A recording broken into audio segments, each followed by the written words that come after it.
to real life. Yeah. Or to outside class situations. Yeah. I'm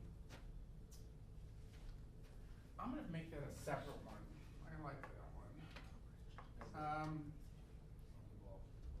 Inferring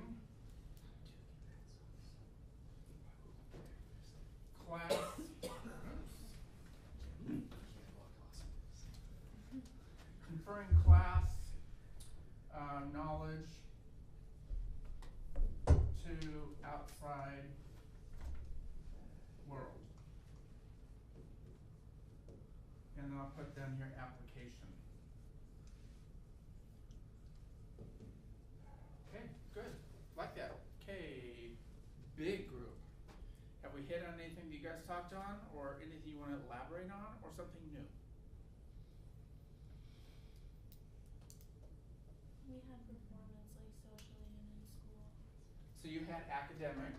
So you had observations of academics. We had performance in general, like how they interact with others, how they work in school, like communication. So social. Yeah. Okay. And then academic comprehension of academics. Okay. Good. Anything else? Last but not least. Really talked just a lot about each of those, and like social, like we know So a lot of the same. a lot of like the social interactions, necessarily emotionally how they handle things. I'm going to put emotional up here too. Okay, very good. Anything else, other group members? All right. So, you with your magic wands agree that IQ score is not the only measure that we should use to determine if somebody is intellectually disabled, but we should observe them or perhaps test them, depending, in the areas of agility, dexterity, maybe behavior, performance as it pertains to skills, and ability level, maybe memory, and social emotional kind of assessment. Would you agree with that? Yes. Okay. You also said the comprehension of different things like maybe academics and inferring that classroom knowledge, those academics, to the outside world. Do you guys know what I mean by inferring? Yep. Inference is when you learn something in one setting, like mom and dad teach you that the fire is hot when you're 4. Don't touch the stove, the gas stove is hot, right? Fire is hot. Then you go to a camping trip and they have a campfire and you instinctually understand that that is fire. It's very similar to the fire on the stove and that's going to be hot too. I shouldn't touch it. You're inferring knowledge from one environment to another, from one situation to another. You with me? Yes. That's inferring.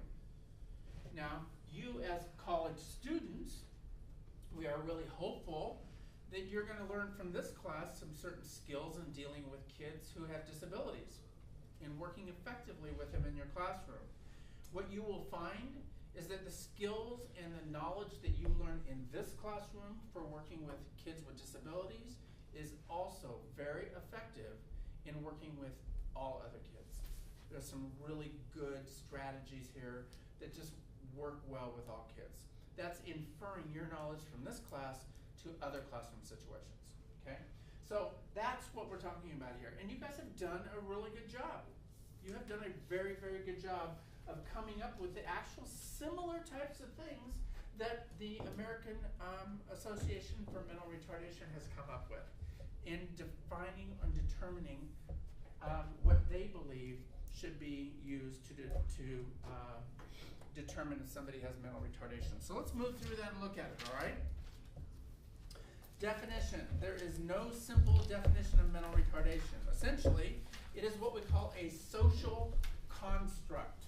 What is a social construct? That's when something reflects the way people view and treat others and what they or society expects of individuals, either behaviorally, ethically, etc. It is a matter of degree in that it hinges on how people perceive it. Would you agree that our explanation earlier in the evening about Jamie coming in here in a wheelchair and how we would respond as a class is a social construct? Because that's an example of a social construct. And then we talked about somebody coming in as a mentally retarded person, depending on the severity, we might behave differently. That's a different social construct. Okay, that's what we're talking about when we speak of social constructs. Asking someone to define mental retardation is like asking them to define beauty, spirituality, or strength. It can't be encapsulated by just one parameter. It's not just intelligence.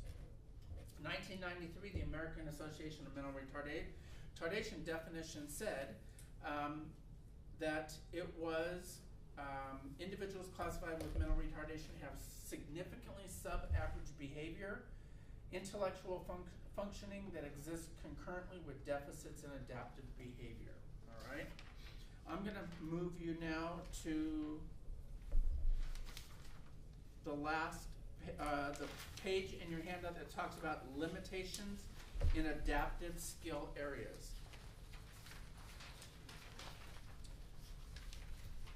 Because this is what we're talking about here. We have IQ, but now the American Association of Mental Retardation says not only do they need to score below 70 in the IQ test, but they also, in order to be defined as mentally retarded, they also must be deficient in at least 2 of these 10 skill areas, which is exactly what you guys have defined here.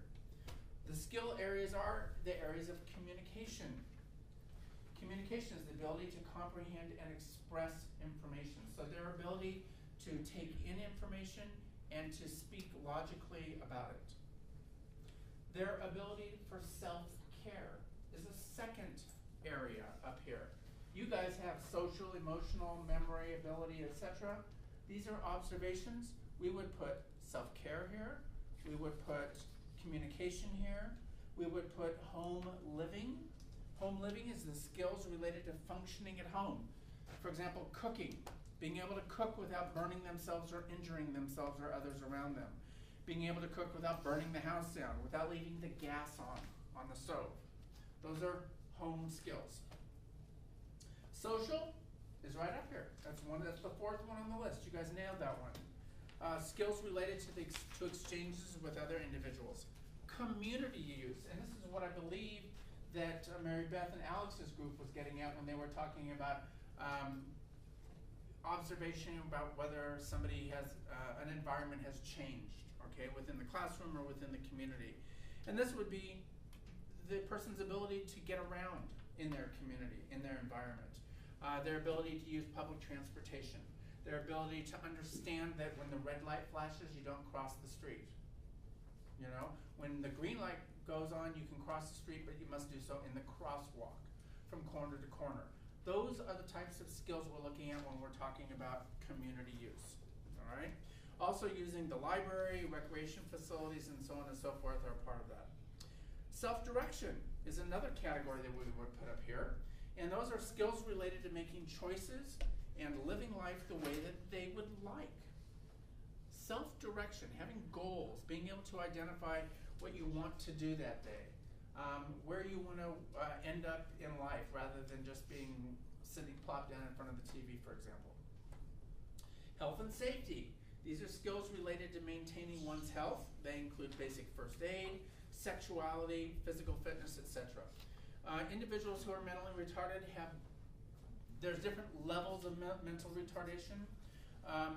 One of how do I say this? One of the problems associated with individuals who are mentally retarded is an ability to monitor or self-monitor their emotions. Individuals who are mentally retarded are very lovable. They will oftentimes come up and just wrap their arms around you and hug you, and some people are just kind of freaked out by that because they're in your bubble, right? But they're just responding to their emotions. They're just lovable. Sexually, they do not understand how to self-monitor their sex drive. And it's not uncommon for people who are mentally retarded to have a very high sex drive, and there's no discretion about who they hop in bed with. They don't even understand it. They just know that, ooh, this feels good. I like it. I want to do it again, and I want to do it more. So there's a level of discretion there that they don't often understand. The same thing is true with food. Oftentimes, food is very enjoyable to them. It's a gratification, and they will tend to overeat. They don't know how to monitor their intake. They also, as a result, sometimes tend to be less active physically. Sometimes with their mental retardation come limitations in their physical abilities. And you might notice that people who are mentally retarded sometimes have an odd gait in how they walk. And that, of course, would affect how they are able to recreate physically. Functional academics, again, you guys nailed it, it's up here, and that would indeed be their cognitive skills related to learning at school. The degree to which they're able to learn, use that information towards their well-being and betterment, and even contributing to society. Another category is leisure. When we talk about leisure activities, we're talking about the development of recreational interests that are age and culturally appropriate.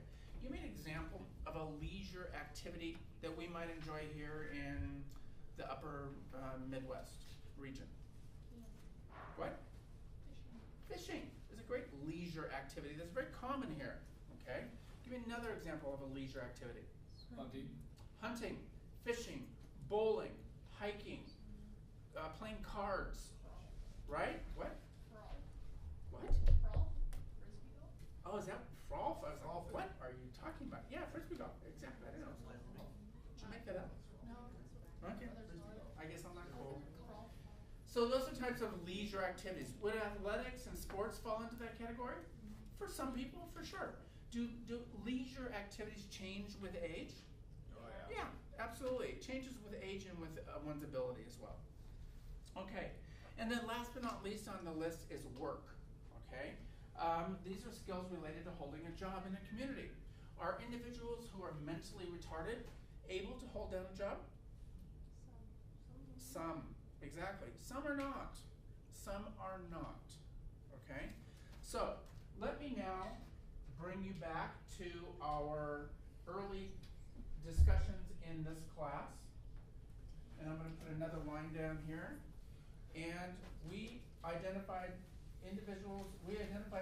disabilities.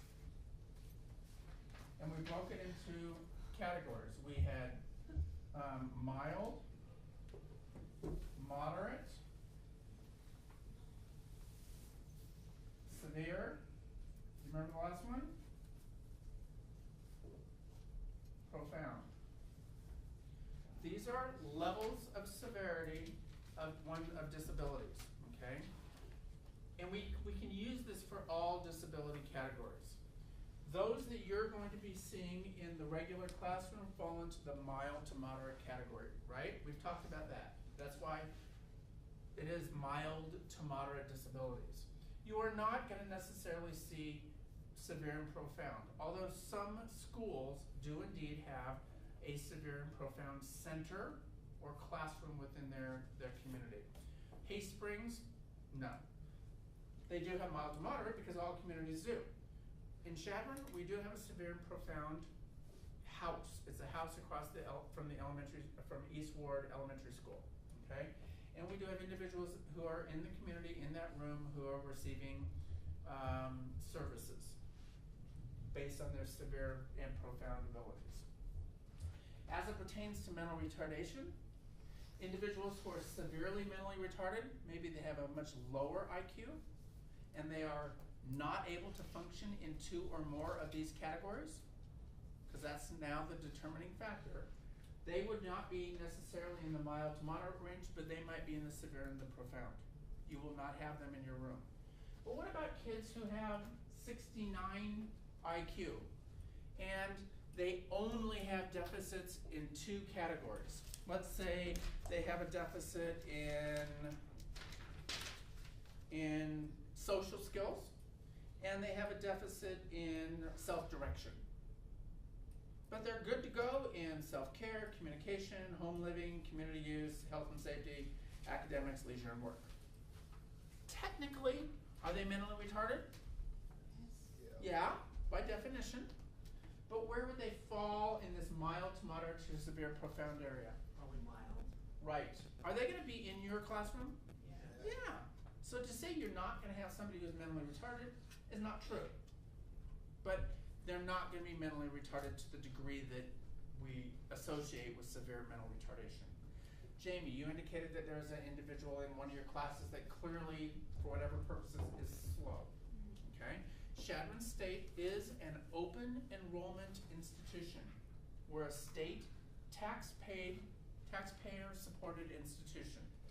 We are open enrollment, meaning we take everybody. No offense. Even you guys. But it doesn't mean that we have to keep everybody. If they fail, they're not successful, then obviously, I mean, we gave them a chance, a shot, if you will, but they are then obviously not progressing through the regular curriculum, and they would not be necessarily deemed successful. But we are open enrollment. We have certain admission criteria that you have to get in, but you know, we will give everybody a shot at a college education. Okay? And I have no idea, Jamie, who you were referring to, and I don't want to know, because maybe they're perfectly capable in other areas. They're just having a hard time with writing, which is not uncommon. Okay, so that's kind of where we are. The definition, the factors that you need to understand as it pertains to being identified as mentally retarded are IQ, because I'm going to ask you this on your test, are IQ, and you have to have deficits in at least 2 of these areas, of these adaptive skill areas. Do you follow what I'm saying? Yep. Do you guys follow what I'm saying over here? So in order to be classified as mentally retarded, you have to have an IQ score below what? 70. And what? Deficits in the adaptive skill. At least 2 or more deficits in these 10 adaptive skill areas. People who are severely mentally retarded, are they going to have deficits in more than just 2? People who are severely mentally retarded, are they going to have other types of disabilities along with their mental retardation? Sometimes. Often. They're going to have specific learning disabilities. They're going to have visual impairments. They might have hearing impairments. Why do you think that those other types of impairments might be associated with their intellectual impairment? Because it's a brain-based disability. Right? Okay. So it might indeed affect their vision because the optic nerve goes directly to the brain, right? Their hearing, again, directly to the brain. Their ability to speak and language. So they might have a communication disorder as well. So they're going to have multiple impairments, or what we call multiple disabilities. Yeah? Got it? Yep. Okay. The other thing that I want you to know about mental retardation has to do with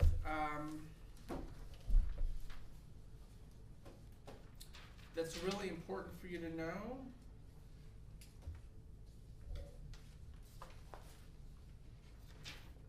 Is the ability to generalize from one situation to another. I will ask you this on the test. It's under generalization, under characteristics of mental retardation. You might want to circle it or put a star next to it. Individuals who are mentally retarded have some real distinct characteristics. They have a hard time keeping attentive. They have a hard time with memory. They have a hard time generalizing information from one environment to the next.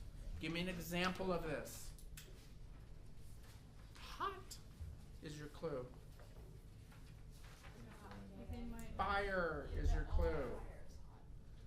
Say it again. They might not understand that all fire is hot. Yeah, they might know that fire from the stovetop is hot and it's going to burn me, but they don't understand that all fire is hot.